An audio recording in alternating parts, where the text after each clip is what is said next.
Oigan, chamacos, ya está en el estudio Pedro Tello. Broso, buenos días. Pedro, buenos días. José Luis de la Cruz. Muy buenos días. La mesa económica se instala y estos analistas que han probado ser muy buenas piezas en este asunto, bueno, pues finalmente nos encontramos, como decía nuestro psiquiatra de cabecera, también con ellos en la Cuesta de Enero. Así es.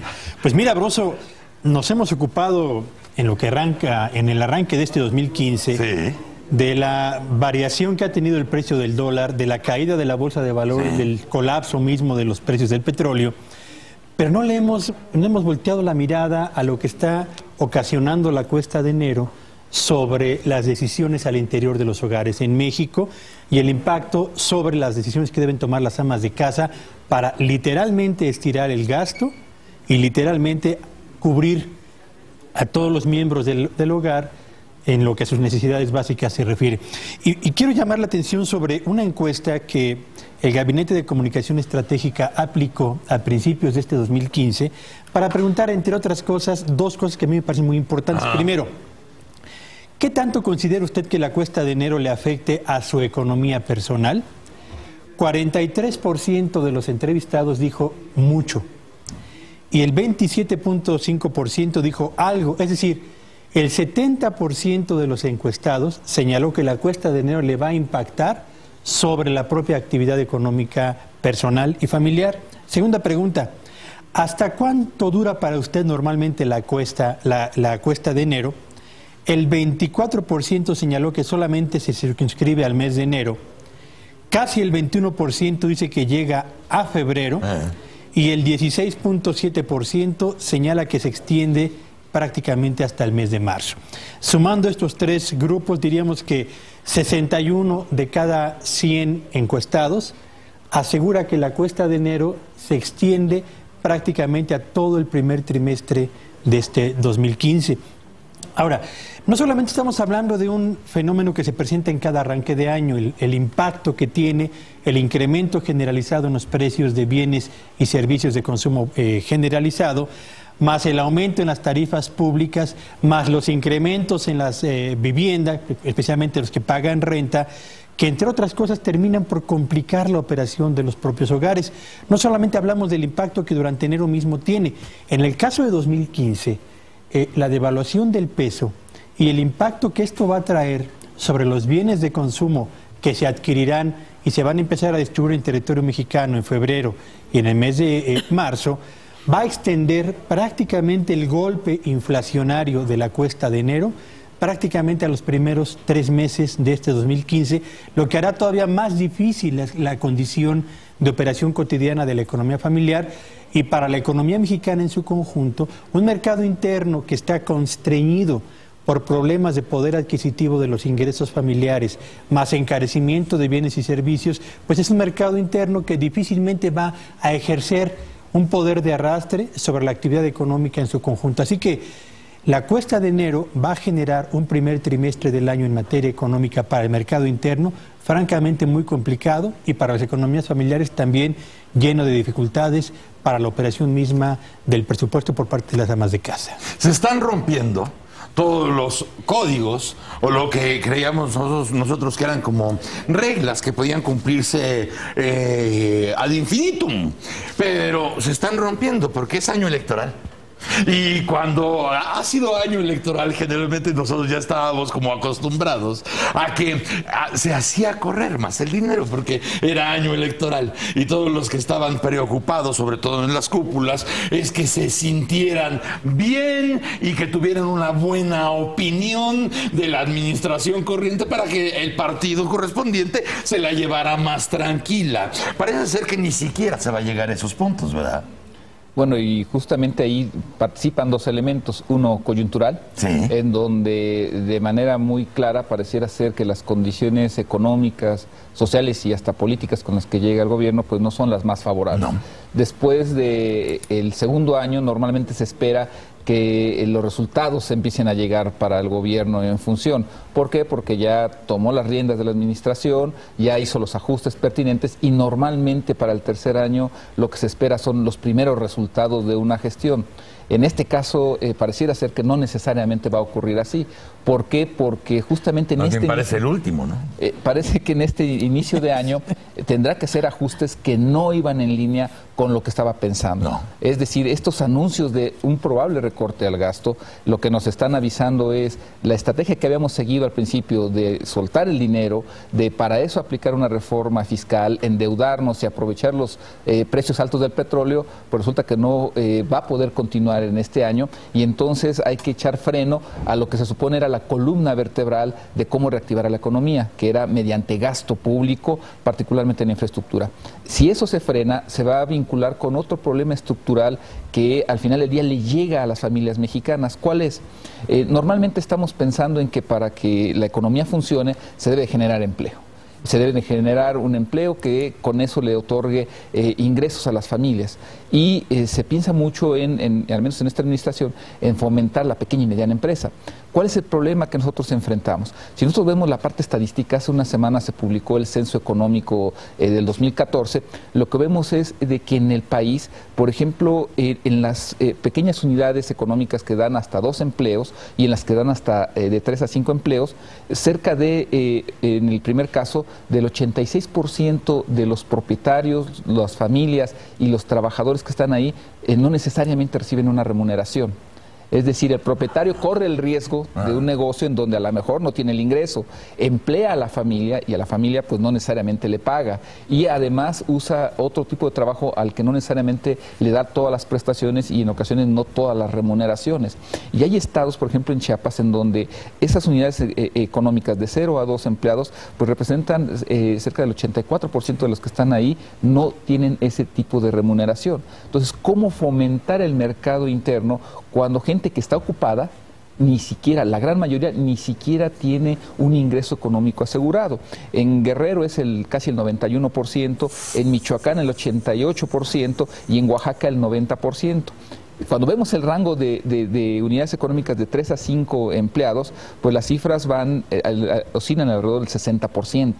Es decir, la mayor parte de las empresas, vamos a llamarle así, de las unidades productivas en el país, las que generan la mayor proporción del empleo, justamente son las que menos pagan o las que ni pagan. Entonces, esta cuesta de enero coyuntural, con todas estas cuestiones de inflación, se está empotrando en un problema estructural que es de una situación empresarial en donde la gente sí emprende, pero el problema es que ese emprendedurismo no necesariamente le garantiza un ingreso. Entonces ya no es una cuesta de enero, ya es una cuesta de un modelo estructural que a final de cuentas lo que está vulnerando es el bienestar de las familias y su sustentabilidad económica. Y no es justamente en esta área emprendedora donde se quisiera incluir a la parte informal. Sí, por supuesto, es donde tendría que... Pero ¿dónde está el incentivo? O sea, sí, estamos viendo, o sea, que es un segmento tremendo el que está en la informalidad. ¿Qué porcentaje estamos hablando? Más de la mitad de las unidades económicas. Más de la mitad de las unidades económicas. Entonces, ahí ellos tendrían que caber en ese rango que dice José Luis, pero por lo que se ve, no hay para qué. Porque los incentivos para mantenerte en la informalidad siguen siendo mucho más estimulantes que los incentivos para incorporarte a la formalidad. Ese es el primer detalle. Y el segundo, Broso, es que, mira, independientemente de que hace falta fortalecer la formalidad o el sector formal de la actividad económica nacional, ¿sí?, tenemos que traer nuevamente a la mesa el debate, el análisis del tema del salario mínimo, que hace unos cuantos meses estaba en boca de todos, funcionarios públicos, analistas del sector privado, representantes del sector laboral, medio académico, etcétera, pero que parece que se fue desvaneciendo al calor de los acontecimientos, lo mismo de seguridad que de devaluación de la moneda que articularon prácticamente en el final del pasado año. Sí. Pero volteemos la mirada al salario mínimo. El salario mínimo en este momento en México, en la zona más alta del país, que es la zona del Distrito Federal, es de 70 pesos con 10 centavos por día.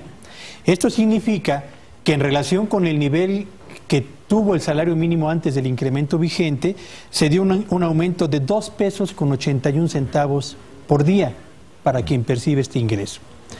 Evidentemente no hay mercado interno ni hay condiciones para que una actividad económica vuelva a despegar con un poder adquisitivo tan maniatado por incrementos tan bajos como estos que están dando en el salario mínimo.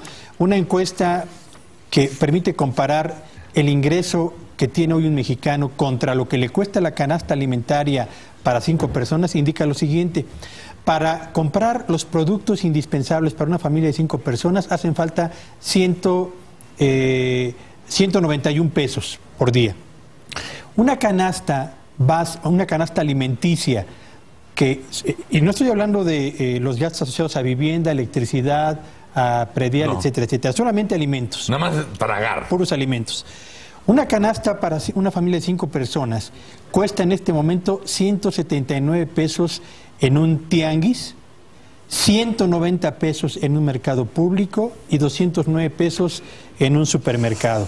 En los 3 casos, por arriba de las necesidades de ingreso que tendría que tener una familia para poder atender exclusivamente los requerimientos alimenticios de su propio hogar. Entonces, en condiciones como estas es difícil plantear el repunte del mercado interno, el fortalecimiento de la formalidad y desde luego el fortalecimiento de la actividad económica nacional, como bien lo comentaba José Luis. Pero si ustedes han estado hablando aquí del mercado interno, que hay que reactivarlo como uno de los motores que haga que las cosas sean posibles y no sucede nada, entonces ¿cuál es la prioridad?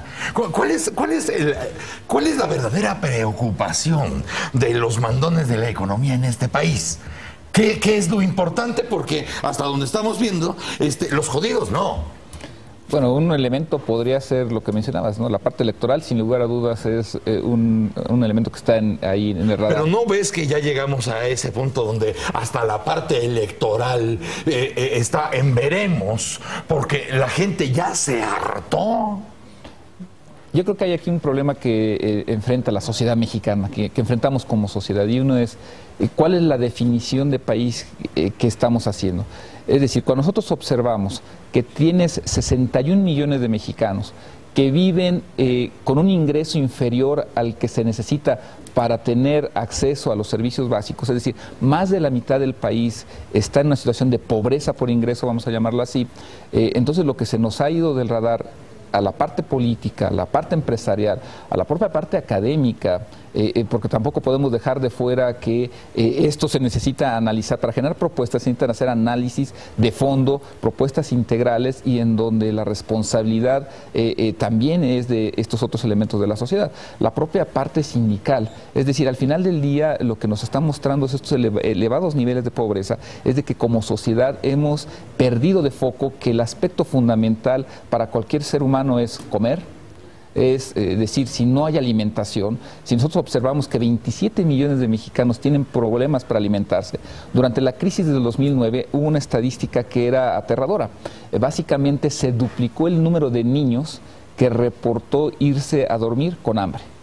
Y estábamos hablando de cerca de 4 millones de niños. Entonces, cuando no se tiene ya la sensibilidad de lo más básico, es complicado tener la sensibilidad de otros elementos que también son relevantes, educación, tener acceso a la educación, pero en donde es también claro que no hemos ido avanzando en resolver paso a paso lo más básico. Y evidentemente que eso lo que está marcando es la necesidad de reconceptualizar a nuestra sociedad la función del gobierno, cuál es la función del gobierno y cuál es su función en integrar estrategias que vayan de fondo a resolver estos problemas. Y más ahora que estamos viviendo este año electoral, no es imposible porque estamos platicando de ello, pero más allá de cualquier posibilidad de alto pensamiento o de filosofía fina, estamos llegando casi ya a puntos de trago luego existo.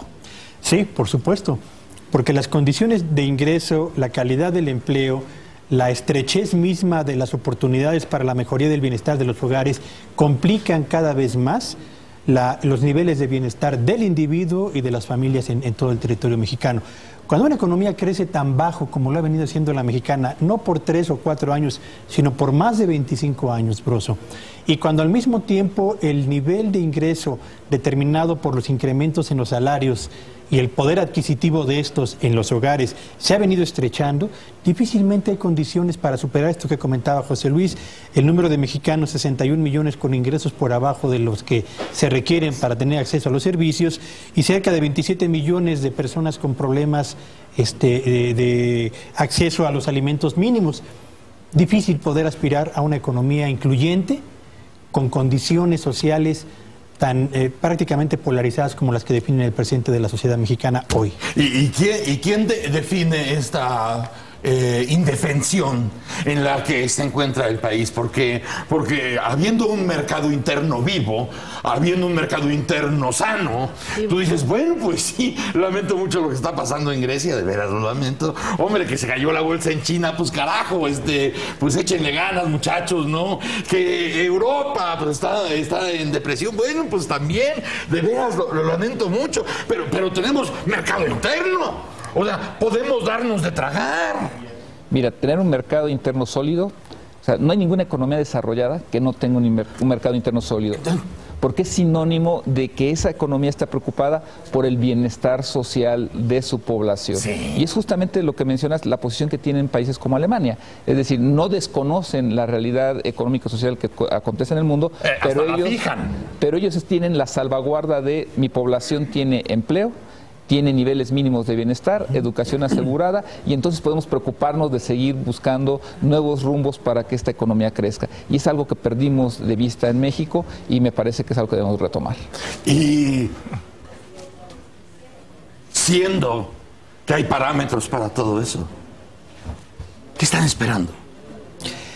Francamente no lo entiendo, Broso. Las luces... ¿Parece un plan? Las luces rojas se encendieron en este país desde hace mucho tiempo en lo que a la debilidad del mercado interno se refiere, y parece que siguen con la vista volteada hacia el mercado externo, Estados Unidos, Europa, etcétera, porque creen que allá está el destino manifiesto de la actividad económica mexicana, pero olvidándose del mercado. ¿No parece un nacional. plan como para tronar el país desde adentro? Estamos hablando de miopía en lo que a la definición de un proyecto nacional se refiere, y eso es lo más delicado, Broso. ¡Ah, mis niños! Pues bien, no solamente hay lunes, hay blues lunes, sino también hay blues martes, y ahí se los encargo, mis chamacos, para ver cómo le hacen para menearse el resto del día. Pedro Tello, Broso, muchas gracias. José Luis de la Cruz. Muy buenos días. Muchas gracias. Señora, muchas gracias. Muchas gracias a usted, buen día para todos. Querido doctor, muchas felicidades. Le agradezco mucho. Gracias, doctor. Gracias. Mañana, chamacos, irremediablemente a las 6:30 nos encontraremos, lo quieran ustedes o no, aquí en Foro TV. Si tienen tele, ahí se ven. ¡Órale!